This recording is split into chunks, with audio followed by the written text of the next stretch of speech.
Hi, hello and welcome to VAJ Home Bakers. இன்னைக்கு வீடியோவில் football தீமில் half sphere ஷேப்பில் உள்ள கேக் வந்து எப்படி டெக்கரேட் பண்ணலாம், எப்படி செய்யலாம் அப்படிங்கிறத பார்க்கலாம். ஸோ வீடியோ மறக்காமல் லைக் பண்ணுங்கள், கமெண்ட் பண்ணுங்கள். என்னோட வீடியோவை சேனலை சப்ஸ்கிரைப் பண்ணாமல் பார்த்துட்ருக்கீங்கன்னா சப்ஸ்கிரைப் பண்ணி சப்போர்ட் பண்ணுங்கள். வாங்க வீடியோக்குள்ளே போகலாம். ஸோ இந்த கேக் பார்த்தீங்கன்னா கஸ்டமர் மேங்கோ ஃப்ளேவரில் 1 kg வேணும்னு கேட்டிருந்தாங்க. நான் வந்து 7 inch அப்புறம் 6 inch தென் 5 inch இந்த 3 டின்லேயுமா 1 kg பேட்டரை வந்து ஸ்ப்ளிட் பண்ணி பேக் பண்ணி எடுத்துருக்கிறேன். அதாவது ஒவ்வொரு டின்னில் உள்ள அந்த கேக் ஸ்பான்ஸை வந்து 2 லேயர்ஸாக நான் ஸ்லைஸ் பண்ணி எடுத்துருக்கிறேன். அப்படி டோட்டல் 6 லேயர்ஸ் வரது மாதிரியாக நான் எடுத்திருக்கேன். ஆக்சுவலி இந்த கேக் வந்து நான் ஃபர்ஸ்ட் டைமாக செய்கிறேன். அப்போது என்னோட ஒரு ஐடியாவில் இந்த மாதிரி பண்ணால் அந்த ஒரு ஸ்பியர் ஷேப்பு செய்யலாம் அப்படிங்கிற ஒரு ஐடியாவில் செய்தேன். இப்போ செய்யும்போது சின்ன சின்ன மிஸ்டேக்ஸ் எல்லாம் வந்துச்சு. அது எப்படி பண்ணேன், என்ன செய்தேங்கிறத அடுத்தது பார்க்கலாம். ஸோ எல்லா ஸ்பான்ஸையுமே 2 லேயர்ஸாக நான் ஸ்லைஸ் பண்ணி எடுத்துட்டேன். ஸோ இது வந்து மேங்கோ ஃப்ளேவர் கேக்கு, அதனால் கேக்கு லேயர்ஸ் எல்லாத்துக்கும் நான் ஃபில்லிங்ஸ் கொடுத்து எடுத்துருக்கிறேன். ஸோ 9 inch சர்க்கிள் போர்டு எடுத்துருக்கிறேன் கேக்கு வைக்கிறதுக்கு. ஸோ இந்த 6 லேயர்ஸையுமே 1 by 1 அரேஞ்ச் பண்ணி, அதாவது பாட்டமில் 2 லேயர் 7 inch, அடுத்தது 2 6 inch, தென் டாப்பில் வந்து 2 5 inch உள்ள லேயர்ஸ். ஸோ இது அரேஞ்ச் பண்ணிட்டு க்ரம் கோட் பண்ணலாம் அப்படின்னு பார்க்கும்போது ரொம்ப ஹைட் அதிகமாக இருந்த மாதிரி இருந்துச்சு. ஸோ நான் என்ன பண்ணேன்னா அந்த டாப்பில் இருந்து அந்த 2 5 inch லேயர் கேக்கையுமே நான் வந்து செப்பரேட்டாக தனியாக எடுத்துட்டேன். ஸோ டோட்டலாக அந்த 4 லேயர்ஸ் மட்டும் வச்சு நீட்டாக க்ரம் கோட்டிங் முடிச்சு நான் ஃப்ரிட்ஜில் நல்லா செட்டாக வச்சுட்டேன். செட்டாக வச்சு அதாவது ஒரு மினிமம் ஒரு 1/2 hour வச்சு செட் ஆகும்போது தான் அந்த கேக்கு நல்லா செட்டாக இருக்கும். அப்போ தான் நமக்கு வந்து நைஃப் வச்சு கட் பண்ணி அதை ஷேப் ஃபார்ம் பண்ண முடியும். நம்ம உடனே செய்தோம் அப்படிங்கும்போது கேக்கு கட்டாகி வராது, பிஞ்சு பிஞ்சு வரும். நம்ம சுகர் சிரப்பெல்லாம் வச்சு நல்லா சோப் பண்ணியெல்லாம் வச்சுருக்கோம். ஸோ அது வந்து பிஞ்சு வரும்.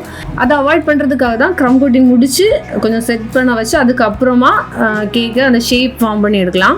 ஸோ 1/2 hour ஃப்ரிட்ஜில் வச்சு செட்டாக வச்சு எடுத்ததுக்கு அப்புறமா நான் வந்து அது ஷேப் ஃபார்ம் பண்ண ஸ்டார்ட் பண்ணேன். அந்த சைட்ஸ் எல்லாமே கட் பண்ணி அதை அந்த ஸ்பியர் ஷேப்புக்கு, ஹாஃப் ஸ்பியர் ஷேப்புக்கு வந்து நான் செய்தெடுத்தேன். இப்போ இந்த ஃபுட்பால் தீமில் உள்ள கேக் வந்து ஒவ்வொருத்தங்களும் ஒவ்வொரு மெத்தடில் வந்து செய்வாங்க, சரிங்களா? ஸோ உங்களுக்கு வந்து எது கன்வீனியண்டாக இருக்கோ நீங்கள் அந்த மெத்தட் யூஸ் பண்ணிக்கோங்க. ஆக்சுவலி நான் வந்து இந்த கேக் இப்போ இதில் வந்து 4 லேயர் தானே வருது. பேலன்ஸ் அந்த 2 லேயரையுமே நான் செப்பரேட்டாக பேக் பண்ணி நான் அது டெலிவரி கொடுக்கும்போது கஸ்டமருக்கு அந்த கேக் கூடவே செய்து கொடுத்துட்டேன். ஸோ இந்த மாதிரி சைடில் இருக்கிறது எல்லாத்தையுமே நல்லா நீட்டாக கட் பண்ணி அதை கரெக்டாக அந்த ஒரு ஸ்பியர் ஃபார்முக்கு வந்து நான் ரெடி பண்ணி எடுத்துட்டேன். இதுக்கு மேலே லைட்டாக அதாவது ஐசிங் எல்லாம் கொடுக்க வேண்டிய தேவையில்லை, சும்மா லைட்டாக வந்து ஒரு சின்ன ஒரு லேயருக்கு வந்து க்ரீம் அப்ளை பண்ணி எடுத்துருக்கேன். இப்போ வந்து நம்ம அந்த ஃபுட்பால் கட்டர்ஸ் அப்படின்னு அந்த கேக் விண்டர் ஷாப்லலாம் வாங்கணும்னு பார்த்தீங்கன்னா அதில் வந்து 2 ஷேப்பில் உள்ள கட்டர்ஸ் இருக்கும். ஒன்று வந்து ஹெக்ஸகன், இன்னொன்று பார்த்தீங்கன்னா பென்டகன். ஸோ ஃபஸ்ட்டு நம்ம சென்டரில் வந்து பென்டகன் ஷேப்பில் உள்ள கட்டர் வச்சுட்டு அதுக்கப்புறமா அது சைடு சுற்றி வந்து ஹெக்ஸகன் ஷேப்பில் உள்ளது கொடுக்கணும். தென் அதுக்கு அடுத்தது பென்டகன், தென் ஹெக்ஸகன், அந்த மாதிரி ஒரு ஆர்டரில் நம்ம கொடுத்தா மட்டும்தான் அந்த பிளாக் அண்ட் ஒயிட் கலரில் உள்ள காம்பினேஷன், அந்த ஷேப்ஸ் வந்து நமக்கு கரெக்டாக கிடைக்கும்.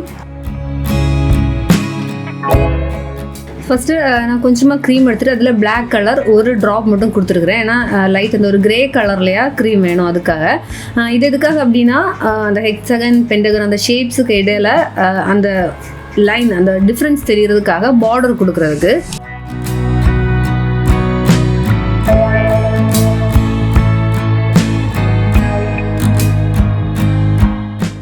அந்த கிரே கலரில் அந்த அவுட்லைன் கொடுத்ததுக்கப்புறமா பார்த்தீங்கன்னா ஸ்டார் நாசில், ரொம்ப ஸ்மால் டிப்புள்ள ஸ்டார் நாசில் யூஸ் பண்ணி ஒயிட் அப்புறமா பிளாக் அந்த 2 கலர்லேயுமா ஜஸ்ட்டு பைப்பிங் கொடுத்து விட்டுக்கலாம். இதில் வந்து அந்த ஹெக்ஸகன் ஷேப்பில் ஒயிட் கலரும் பென்டகன் ஷேப்பில் பிளாக் கலரும் நான் அந்த மாதிரி கொடுத்துருக்கேன். ஆக்சுவலி ஃபுட்பால்லையும் வந்து அந்த மாதிரி கலரில் தான் இருக்கும்.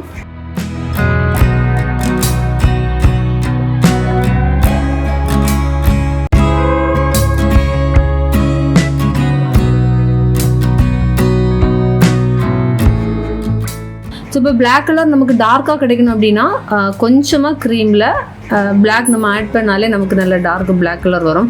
நிறைய க்ரீமில் பிளாக் ஆட் பண்ணோம் அப்படின்னா ஒரு கிரே கலர்லையாக தான் கிடைக்கும்.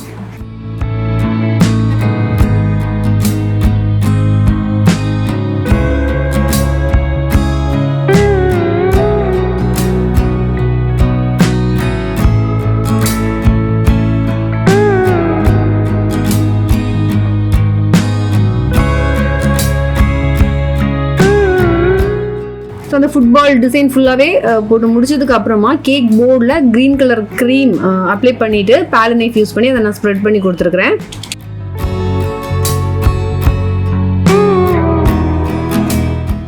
அப்புறம் வந்து கேக் போர்டில் கிராஸ் நாஸ்டில் யூஸ் பண்ணி அந்த கிராஸ் டிசைன் வந்து போட்டு விட்டுக்கலாம். ஸோ இந்த கேக்கு ஃபுல்லாகவே விப்டு க்ரீம் டெக்கரேஷன் தான். இதில் வந்து ஃபாண்டன் ஒர்க் எதுவுமே இல்லை.